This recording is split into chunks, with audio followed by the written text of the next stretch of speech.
Hello, everyone. Welcome and thank you for joining us for today's webinar. My name is Ann Ziola and I'm the Executive Director of Alumni Engagement at Doane University.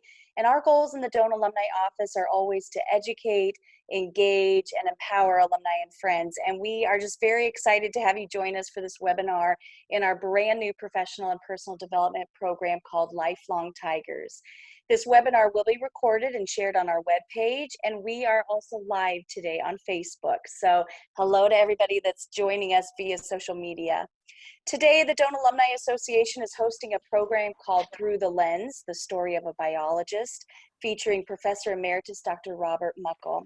Also joining us today is Michelle Sitsman from the class of 1996, who will be serving as our moderator. And I see they both joined us here today. Thank you for turning on your cameras and your audio now. Just a little housekeeping before we get started. If you are joining us through Zoom and have any issues with connectivity, problems hearing, be sure and leave a message in our chat box, and that's located at the bottom of your screen on the Zoom toolbar. And our Assistant Director of Alumni Engagement, Mike Stellick, will be there to help you with those items.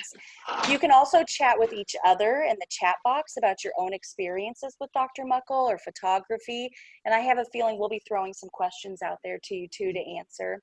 But if you have any questions for Bob and Michelle during the presentation, please be sure and type them into the question and answer box located in the Zoom toolbar, and we'll have time throughout the presentation and at the end to answer those questions, and we'll try to get to as many as we can. Now, without further ado, I'd like to introduce to you our moderator for the afternoon, Michelle Jones-Sitsman. Michelle was a student of Bob Muckel's and graduated from Doane in 1996 with a degree in biology, and then went to the Nebraska Med Center for her master's in physician's assistant studies. She practiced for 2 years in Crete, and in 2002 started working as a PA in dermatology at Sutton Ryan Dermatology in Lincoln. Michelle has recently battled non-Hodgkin's lymphoma, and we are happy to say she has been in remission from cancer for the last 2 years. She has 2 kids, a 16 and a 13-year-old. And fun fact, in true Doane spirit, Michelle was not just a science major, she also studied music and still sings today. So Michelle, I will go ahead and turn it over to you. Thank you, Anne. Welcome, everyone. I saw a few familiar names on the list, so this is pretty fun for me. What an honor. I appreciate the introduction. It's great speaking with all of you today. I have the honor of introducing the man of the hour and someone that is very important in my educational career, Dr. Bob Muckel. Bob taught in the biological sciences for a total of 51 years, with 45 of those years spent at Doane. Dr. Muckel received his bachelor's degree in biology and education from Nebraska Wesleyan, his Master of Science in Biology from Kansas State Teachers College, and his doctorate in life sciences from the University of Nebraska-Lincoln. He also taught and did research at several universities across the country with support from the National Science Foundation. Dr. Muckel was recognized as Teacher of the Year in 1995 while I was at Doane by the Doane Student Congress and was elected as the Catherine Buell Endowed Chair of Science in 1998. The Robert D. Muckel Tri-Beta Award, a scholarship awarded annually to an outstanding biology student, was created in his honor. So we're going to get started here and ask you some questions, Dr. Muckel. So most of us. Can I say something before you start? Yes. I got to tell you that I looked through the list of people that signed up for this, and it sure brought back a lot of great memories. I've been reminiscing about you folks, and it just reminded me one thing. A couple of you still have papers due, so I'll be. Okay, Michelle. Sorry about that. Go ahead. All right, Dr. Muckel. So most of us, we met you as you were a well-established professor already in the middle of your career. Can you tell us a little bit more about where you grew up and how you were raised? Sure. I grew up in a little town in south central Nebraska. Maybe I should say I grew up on the river rather than in town. I spent most of my life out in the wilds, hunting, fishing, and I really, that's where I developed my love of nature and wildlife and biology. I have to admit, I wasn't a very goal setter. As it turned out, my mother set my goals for me. So anyhow, she was the one that told me I was going to college. And So that kind of answers my other question, is that it was you being outside that interested you in being a biologist, even as a young child? absolutely, there's nothing more comforting to me than to be out, in the grasslands or in a wooded area or around a pond. I just love it. Awesome. So it looks like your educational career took you to Wesleyan and K-State and UNL. So what would you say, what educational experiences were like then from those different colleges? Do you have anything to say about where you studied? I guess not. It was a lot of rote study in those years, and we were simply given the information and you learned it, and not much experimental sorts of things. But then when I earned several National Science Foundation scholarships, and I got to work with Nobel laureates and in several states, Indiana, Wisconsin, Oklahoma, Alabama, and those were such great experiences, and it was really a great opportunity to work with outstanding scientists. Wow. And what were the labs like then when you were in college? Were they a lot different than what we experienced with you? Dissection, looking through the microscope, drawing things. We did a lot more. In fact, as I think maybe Dr. Klingler is here today with us too. I'm sure he'll remember drawing things for Catherine Buell, Carnegie Science Building. But when I first came to Doane, that was mostly, our students spent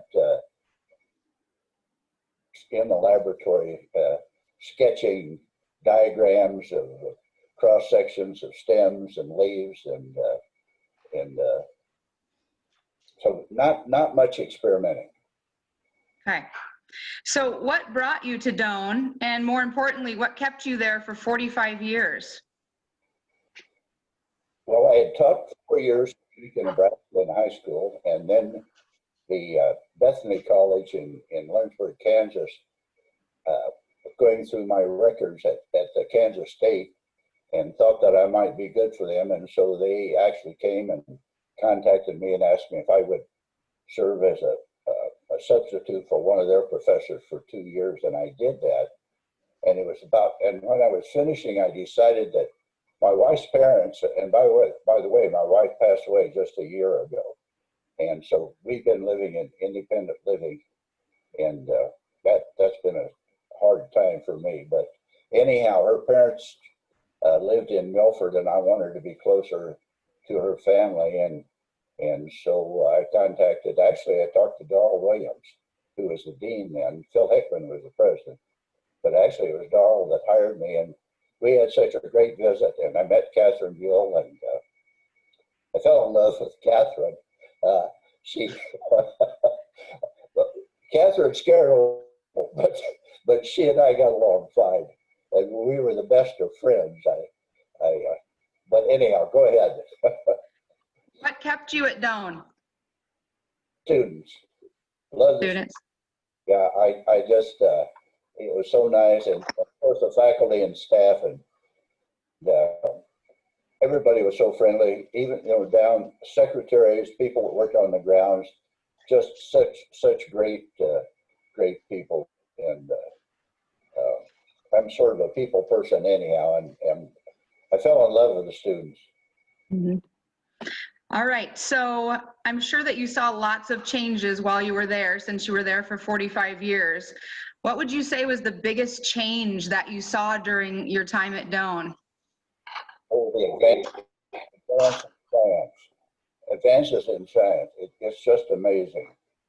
When I started a genetics course at Doane, when I first arrived at Doane in 1968, we were doing things like plant breeding and insects and that sort of thing. And I'll never forget in the 90s when I organized an interterm and a seminar in molecular genetics for high school students and their teachers. And we had Carrie Mullis, who was a Nobel laureate in genetics, and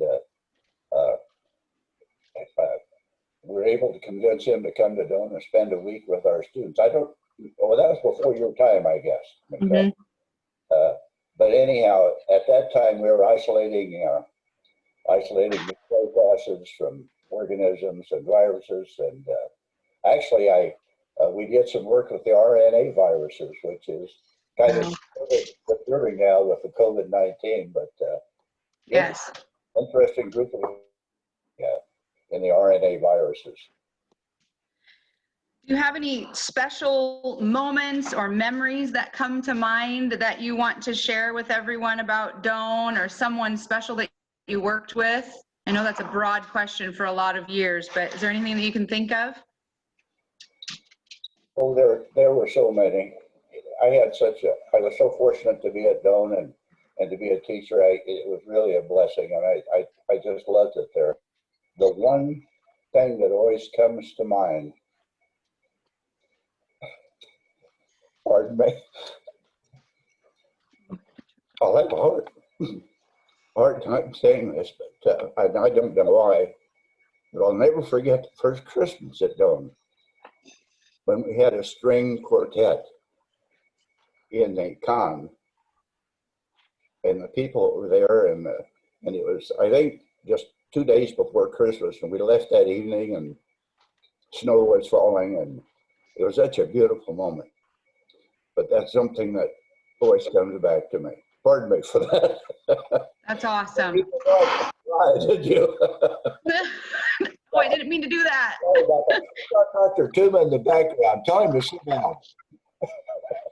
Tell him to sit down. You saw Bob? Feed the dog. Oh dear. Oh, we've completely derailed. Okay. All right. Something about Dr. Tuma. He was my doctor for many years. He's a very good friend. Great area medical, a great physician. But my favorite comment to Dr. Tuma is that Bob, my arm hurts when I raise it up like this, and he said, "Don't do that." that was always a oh dear. I think he still uses that joke, Bob. All right. Anne, is there any other questions about Doane or background questions that you want me to address before we head over into photography? Well, I think we can go ahead and leave it up to Dr. Muckel a little bit too. Dr. Muckel, you have a lot of people joining you here today from all different parts of your life at Doane. Are there any special messages you wanted to include, or other memories you'd like to share about people that you used to work with, or students that really had an impact on you? Oh, there were so many people, but I guess I have two thoughts. One is that, and I don't know a lot about the science program at Doane now, but I do know the biologists.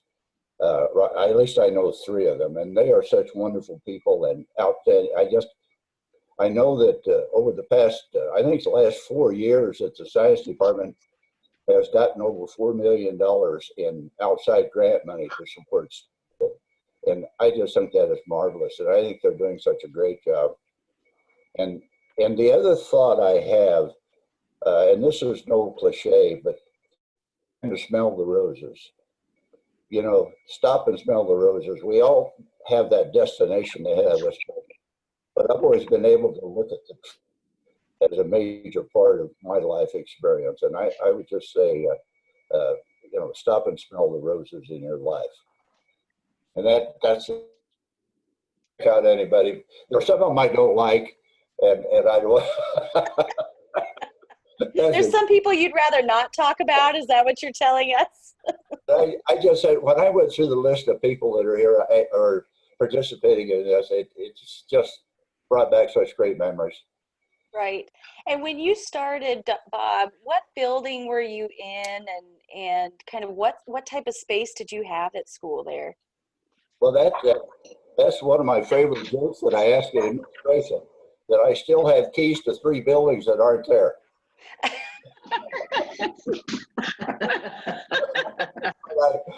Of course, my old wife was at Merrill Hall. I was there the night it burned down. Oh, wow. Saw that, and Carnegie Science, loved Carnegie Science. Then we moved into good old's gone. And of course, there's nothing like our new building. We regretted losing the old buildings, but the new buildings were the way to go. And I forget what you asked me now. Well, I was asking what type of space you were in when you first started. Was it were you the only biology professor? Were there some other ones there too? Oh, actually, Catherine Buell. And, Catherine was, I guess, in fact, I want to tell Dr. Klingler, if he's on, that you need to watch that interview I did with Catherine. And Dr. Klingler, if you haven't seen that, you need to see that interview with Catherine. But anyhow, Catherine and I were the 2 biologists. I have to tell you, this is going to be too long, but anyhow, I've always been sort of a neat person, and the science building was a mess. And so my first Christmas vacation there, I went in the basement and I cleaned everything. I threw some old bottles away. I cleaned the microscopes. I painted the place. I painted the countertops. And when Catherine came back from Christmas vacation, she couldn't even talk. She was so upset. You made a lot of changes without her permission. She came in and looked at that, and she just turned around and went home.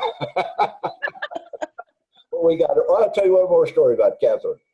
One day, heavy snowstorm, must have been a foot of snow. I'm sorry, this too. But anyhow, I walked into I got up there, and a lot of snow, and there were no foot tracks in the snow going up to the building. Went in the building, and Catherine was there. And I said, Catherine, how did you get up here with all this snow? And she had slept on the lab counter. Oh no, he's frozen. I think Bob, you cut out for just a second, but we heard the part where you think she slept on the lab counter overnight. Oh, well, yeah, she did. She said I slept on the lab counter so she wouldn't miss her 8 o'clock class. Oh, wow. Now that is a determined professor, that's for sure. And for those of you on the call that haven't met Catherine Buell, that's a name that comes up quite a bit in our alumni and advancement conversations that we have, as well as Bob. Bob, the stories we hear from former students about you and the impact that you made on their lives as they go into medicine and other places is phenomenal. So, it just comes to me too. Rob Weichel and Todd Georgie. I mean, we did a good job, and it was a joy to work with those 2 people, and we had a nice time. And I never knew a faculty member at Doane that didn't put their entire soul into their teaching and their students. But anyhow, I just love Rob and Todd. Oh, good. Well, and we have been getting some messages in our chat too. People wanting to know about the interview with Catherine Buell. So we'll have to make sure to locate that interview and share that with all of you today. I think that's something that would be interesting for you. And the Kirstenbrocks also say hello. That came in too. Who said that? The Kirstenbrocks say hello to you. Yeah. Now, Bob, before we move on to some of the stuff that you've been doing since retirement, I'm really interested to hear, of course, you've got all of these memories from the last 45 years.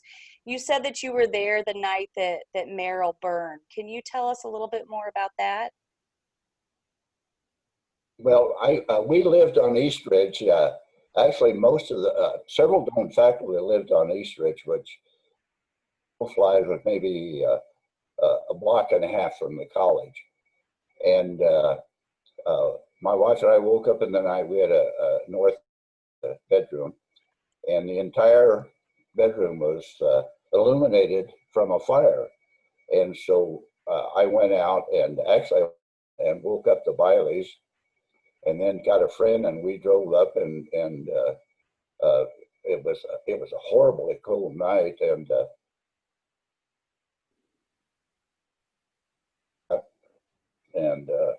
it was just a horrible fire.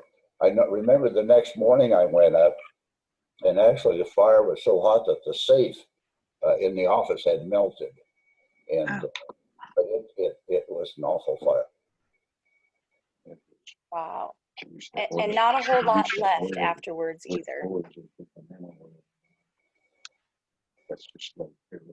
Well, we'll go ahead. If there's anybody out there on the call today that was also around the time that Merrill burned down, or you have some memories from that time, go ahead and leave those in the chat function there, and we'll share some of those stories that happen to come up. While some of those memories are coming in, we could talk a little bit more about what Bob has been doing since his time at Doane, and you've been retired for several years now. Did you teach part-time towards those latter years, Bob, or were you teaching full-time up until 2013? Actually, I was I did have an advising job and did other things, but I only taught one class for the past, I guess, 10 years, anatomy and physiology. Fact is, that turned out to be quite a bonus, because many of the medical people I see now are my previous students. I saw Bill Johnson, the pulmonologist, just a couple of weeks ago, and Dr. Nick Reese, who has his own physical therapy clinic. By the way, Nick, if you're out there, I don't hurt. So, so anyhow, but the last 10 years of anatomy and physiology and some other things. Right. So 45 years on the Doane campus, and then you finally decided that it was time to retire. And one of the things that I think a lot of us in our office, and just for those of you that are friends on Facebook with you too, is that you really started to take an interest in photography, which I found fascinating myself, because you'd worked in biology for so long, and your photos really have that type of biological quality to them. But you didn't start doing photography until you were over 75 years old, you said. So is that right? And why did you decide to go into photography? Well, it just, I'd always thought about that, but I didn't really start taking pictures particularly until after retirement.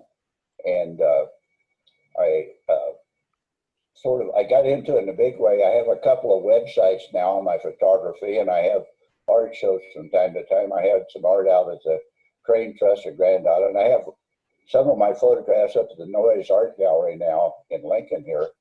I put all my photographs on. I don't know, can they see my photographs that I have on? I put them all on canvas and aluminum. I don't know if they can see that in behind me or not. Yeah, we can definitely see. It's like you have your own virtual background right behind you. It looks very nice. Moments in time, I just and I guess primarily to make people aware of the beauty around us in Nebraska. And I think many of us tend to overlook that, and there's so many I don't know. Well, I do it all the time, and if you've seen this, but I just acquired a drone, and actually I have my drone here, and I can fly it up to a distance of 2 miles and shoot videos. And I've been having it. I'll have to tell you, it took me 2 or 3 weeks to learn how to fly it, but it takes great photographs, only about the size of my hand. But I can fly it up to a distance a couple miles away. And now we're running a little long here, and I know you have some pictures you're going to show. So if you want to do that, let's go ahead. I think we've already been at it 30 minutes. So well, you're doing really well right now, and that's part of the reason why everybody's joining us here today, is that they want to see some of those pictures that you've taken over the last several years. And some of them are a little old, some of them are very new. So why don't we go ahead and share those photos, and then you can tell us a little bit more about which ones interest you the most, or why you took them, anything that stuck out to you. So everybody should start seeing these photos now. Can you see those, Bob and Michelle? I see myself. Oh, there's the con. Yep. So we'll start with some of these photos of just different locations, and then some landscapes, and And you don't have to speak about every single one of them, but you can certainly point out some things that really struck you. I just very quickly, I took quite a few photographs of the camp. I put that on Facebook also. And I have the Doane hymn playing in the background, which I really like. But anyhow, if you have a chance, you should look at the Doane video on. Oh, yes. And I forgot to tell you that I was in the Navy 4 years during the Korean War. This is our memorial over on Osterhout Drive. And I always had great visits with the V-12 sailors during their celebrations here. And that's in honor of the V-12 sailors that served during World War II that studied on Doane campus. Oh, yes. I love that picture. And my caption is art and education lighting the way. I'm a little ham, but I like that, lighting the way. Oh, Doane Lake. Actually, I've sold some. I used to mat and frame my own photographs, but that's too much work anymore. And so I put them all on canvas and on aluminum. But I like that picture of the bug pond. Oh, I take a lot of pictures out at the Grand Island when the Sandhill Cranes come in. Isn't that a lovely picture? That's beautiful. You have to remember that it's 7 o'clock in the morning and I'm standing in the water while I'm taking that. But actually, when the cranes come, I usually go down on the river about 4 in the morning, and the cranes maybe around 7. But I always go out and I usually shoot 400 or 500 photographs when I'm out there with the cranes. And how do you pick which ones stick out to you the most? Oh my! I love. It'd be hard for me to pick out a favorite photograph, but this is certainly one of them. Yeah, if you're taking 400 to 500, I can't imagine how much time that takes to sift through and find the best ones. Of course, that's the secret to being a good photographer. you take a lot of them, you're bound to get a couple of good ones. That's right. Oh, and this is just outside of Innville, Nebraska. Driving down Highway 136, Memorial Highway, and that just the green and yellow just struck me. That photograph doesn't pay tribute to what I actually saw, but I mean, just the colors were just fantastic. Oh, and this is Blue Stem Sunset.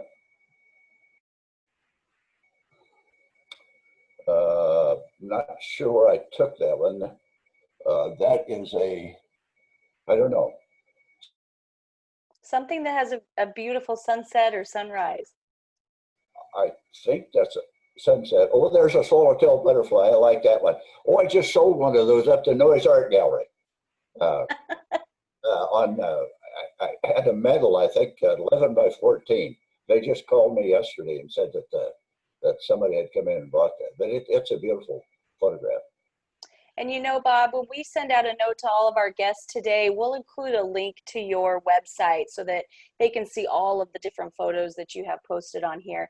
But this one really struck me, just finding the different colors that are really contrasting with each other, but then also the intricate detail of those wings. That's a beautiful photo. Actually, I've had a couple of artist friends that have purchased that photo from me. That King and Lace, I like that. Oh, there you can see the proboscis on that monarch. If you look carefully, you can see it's proboscis. And for those that did not study in biology, what is that? That's his feed tube. Oh, got it. Oh, damselfly. People might call these dragonflies. That's a damselfly. Kind of pretty. Oh, the oriole. Can you see the worm in his, or the larvae in his mouth? I was fortunate to actually, when I took the picture, I didn't know that it had food in its mouth. But yeah, that's the part that stuck out to me the most, why I love that picture so much. Just outside the creek. Oh, and similar to that, I liked seeing the little itty bitty seed right in his mouth there. Oh, I'd forgotten they had that. Yes. Yeah. Oh, I do have a couple feeders out here on my patio, and I have a lot of pictures that I've taken of birds that come here. Oh, a couple of robins. I took that in Crete, a couple of baby robins. That eagle was about 10 feet from me. I thought he was going to have me for lunch.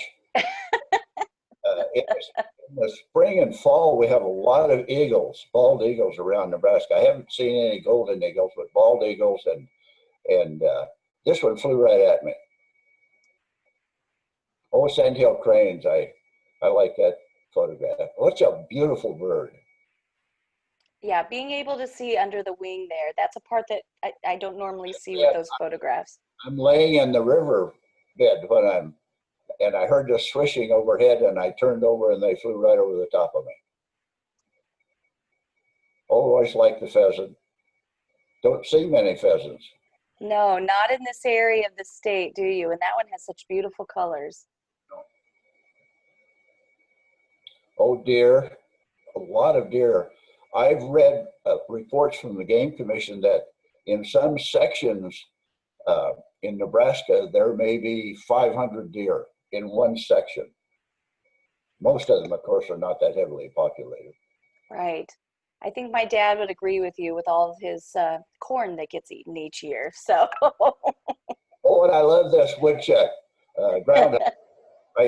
He ran across the grass, and I thought, I'm not going to get a picture of him. But then when he got to his burrow, he stood up and closed his eyes so I couldn't see him. By the way, that's a joke. Oh, yeah. That nice shot of him. Actually, I think I took that picture of the bullfrog out at the fun center out just northeast of Crete.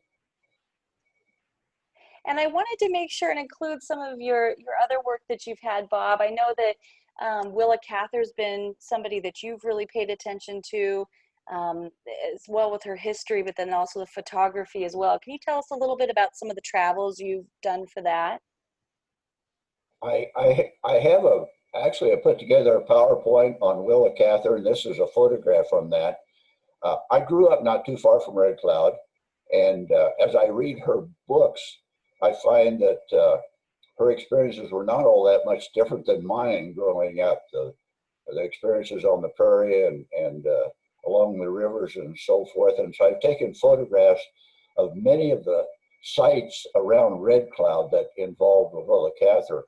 And I love her descriptions of nature are worthy of a biologist. I mean, her descriptions of nature are just marvelous. Oh, there's a picture of, Anna Pavelka. Anna Pavelka, her maiden name was Sedlec, and Anna Sedlec, and she was the prototype of Anna and My Antonia. I love that book. Right, and a book that so many of us read in high school. Yes. Pavelka's grave just east of Bladen, Cody Vance's hometown, Highway 4. And then also in that area is Bladen Cemetery. G.P. Cather was the first officer killed in World War I. G.P. Cather. Right. Actually, her the reason I have that photograph is that of his memorial there is that G.P. Cather was a prototype of Claude Wheeler in One of Ours, and that novel by Willa Cather, and she won the Pulitzer Prize. That's the only Pulitzer Prize she won, but she won it for One of Ours about World War I. Well, those are all great photos. Thank you for sharing those with us. Those are wonderful. Well, we'll go ahead, I think, and take some time. I know there's been a lot of chatting that's been happening in the chat box, so we'll take a moment here and look at that in a little bit. But Bob and Michelle, we'll take some time for questions now. And Michelle, if you have any questions to add, you are certainly welcome to pipe in. Just a reminder, if you are joining us through Zoom, please be sure to type your questions into the question and answer box at the bottom of your Zoom toolbar. Or if you're joining us on Facebook, you can leave us a question in the comment section there. So while our audience is writing questions, I just want to make sure and thank you both for joining us today. Bob, you have been a long-standing Doane community member, and you continue to support the university by sharing your knowledge and your expertise. And it's your familiar face that everybody likes to see, like especially when you and Jean joined us at the fireworks last year for homecoming. That was just that brought tears to my heart, because I thought it took a lot to get you guys there, and that was very special. So thank you for always being present with us. And Michelle, we really value your commitment to Doane as well, coming back and helping us celebrate homecoming. And you know, you're supporting Phi Sigma Tau and working with the career office. And we just want to thank you both for being here virtually and sharing with others today. So thank you for doing that. Well, thank you, and Mike and Michelle. I enjoy doing this, and it's a nice thing. So thank you. Well, good. And I'll tell you, we have somebody very special on the line here that is joining us, and somebody that you know well, and that's Peggy Hart. And she says, Bob, what is your favorite Nebraska mammal to photograph? Oh, I have some great. I wouldn't say. It's hard for me to pick out a favorite. Maybe deer. I have some great photographs of muskrats. Mink. I have a mink with a muskrat with a goldfish in its mouth. But I suppose deer. I love deer. I have some great photographs. I have photographs of actually a fawn that I think is probably only an hour old. So I suppose deer. That's great. Hey, Peggy, nice to hear from you. Peggy's a good one, and she keeps that lead science building going. We always like seeing her over there too. We did have Abe Gotiner, who's joining us today all the way from New York. And he would like to know, does Dr. Muckel have any opinions on Tom Mangelson's career as a nationally known nature photographer? Oh, outstanding. Of course, he's as good as it gets. And I love his photography. He's a great photographer, internationally famous and wonderful photographer.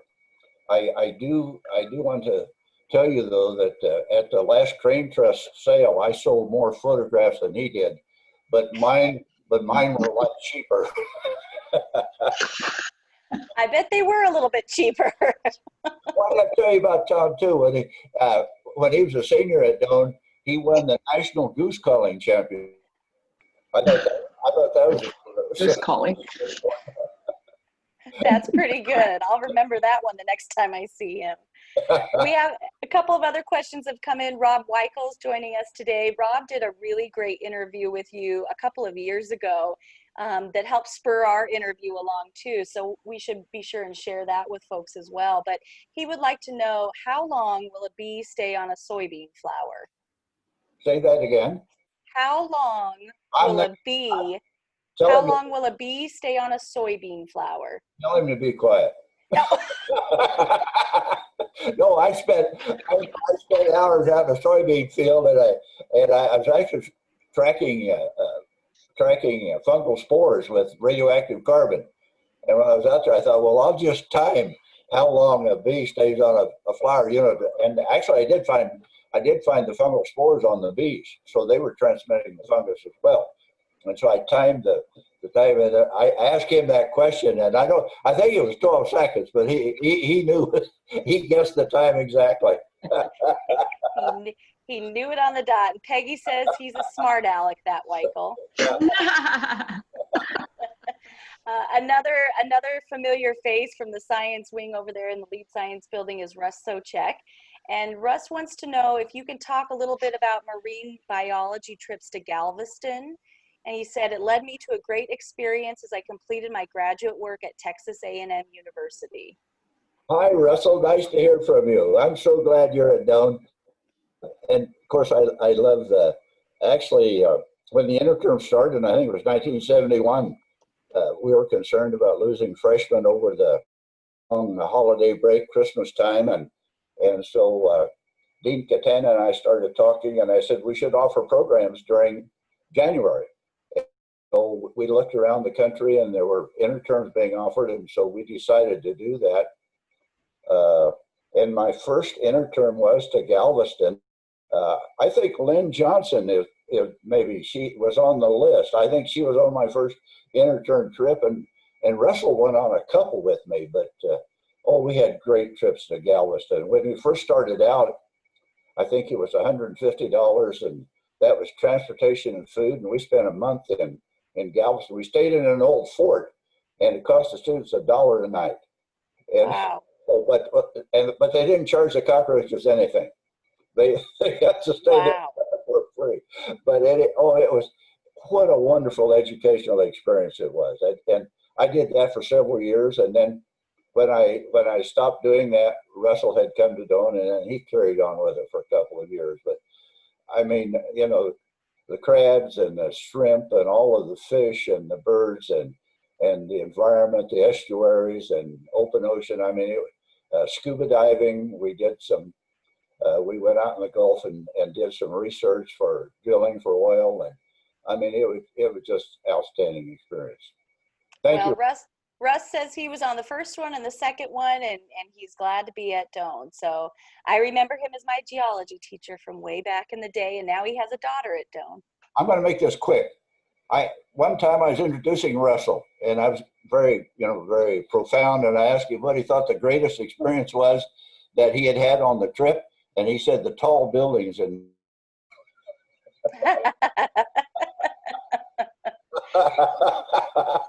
Yeah. We have, and Russ has 2 daughters at Doane right now too. Martin Rem also has a question. He says, do you remember the early morning field trips to the prairie chicken lakes near Burchard Lake? Who was this from Martin? Who? It was Martin. Martin Rem. Spell his last name. R-E-H-M, and I could be pronouncing it wrong. Martin, I haven't heard from you in years. Yes. I went down to Lake Burchard here this year and took pictures of prairie chickens. So I think maybe Martin went into forestry. But it's been a long time since I heard. I think he was from DeWitt, maybe. But anyhow, hi, Martin. So Martin, you can always answer us in the chat there too. We'll fill Bob in. We did receive something from Marilyn Haas as well, and she says, where are your prints sold? Hi, Marilyn. How are you? Actually, I don't know if I'm speaking too loud. I have jerry-rigged my microphone and my cameras here, so. You're good. You're good. Okay. And she says she's fine. But Noise Art Gallery, and I just downloaded my photographs on a flash drive, and I have 2,000 photographs. I have a couple hundred here on canvas and metal in my apartment. But probably the Noise Art Gallery is the best place. That's the only place I'm showing them now. Actually, I'm an associate artist there. I'm not quite sure why they elected me to do that, but anyhow, I'm an associate artist at Noise Art Gallery. And Julia Noise is just an outstanding lady. They do a great job. So anyhow, but that's where I'm showing my photographs now. And of course, I don't know if they wanted any photographs. I don't know, maybe if we could arrange something through the college.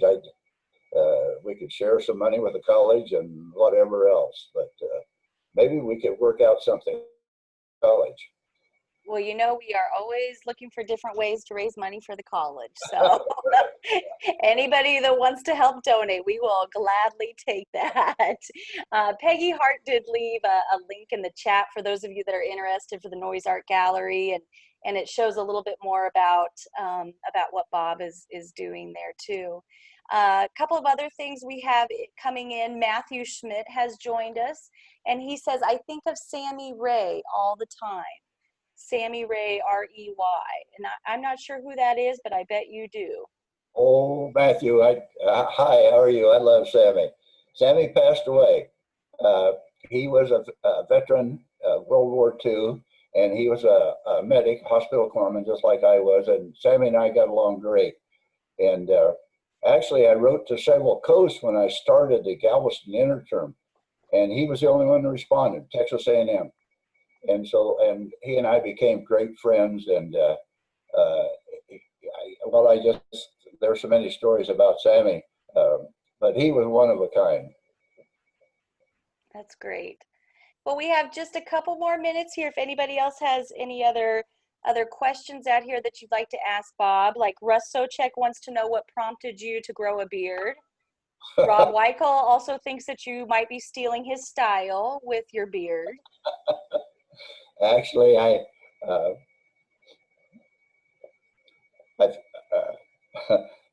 my wife wouldn't like it.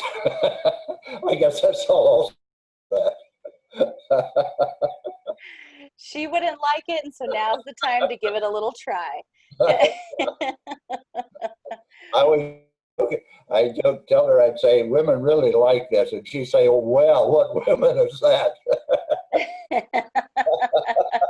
Well, we know that she was the one for you, and she was certainly a special one to all of us too. So any way to honor her is fine by us. Well, I think we've answered all of our questions. Bob or Michelle, is there anything else you wanted to cover before we wrap up today? Oh, what great memories from the names of the students. I was so fortunate to be at Doane, and what a great experience. And thank you. Well, we're happy to have you anytime. Michelle, any parting words? Thank you so much for having me. It was so good to see you, Dr. Muckel. You had a big impact on me heading on into medicine, where I've been for a long time now. So thank you from the bottom of my heart. Thank you, Michelle. You're welcome.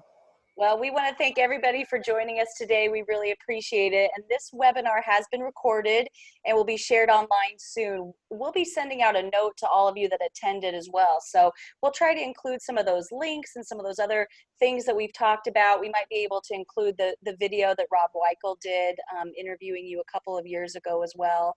But to see a lineup of new webinars that we have started, you can go to doane.edu/lifelongtigers. And our next webinar will take place on Thursday, September 17th at 12 p.m. Central. And it'll feature Shannon Patrick from the class of 1986. And he also has a 2010 Master's of Arts in Management degree, as he talks about employee benefits. It's more than just a paycheck and those seemingly little things that we all need to be looking out for when it comes to your employee benefits. So he's going to go over all of that information for us. So thank you again for joining us. And as always, go Doane, and happy early birthday, Bob. Oh, thank you. I hope you have a big party planned and we're all invited. I'll do something. That sounds good. Go Tigers. Thank you, everybody, for joining us. Thank you.